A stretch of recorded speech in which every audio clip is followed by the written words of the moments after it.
નમસ્કાર મિત્રો, ટેક ન્યૂઝના એક નવા એપિસોડમાં તમારું સ્વાગત છે. હું છું તમારો હોસ્ટ અને તમે જોઈ રહ્યા છો ટેક ગુજ્જુ.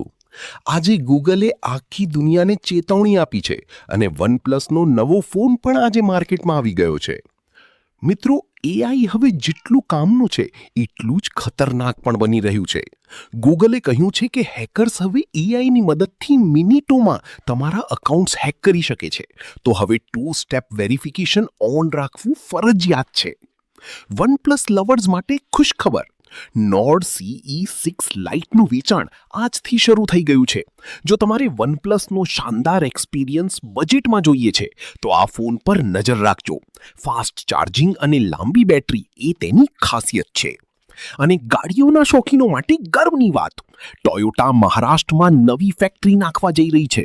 હવે નવી અને પાવરફુલ એસયુવીઝ ભારતમાં જ બનશે, એટલે કે ઓછી કિંમતમાં તમને લક્ઝરી ફીચર્સ મળશે. ભારત હવે ઓટોમોબાઈલ હબ બની રહ્યું છે.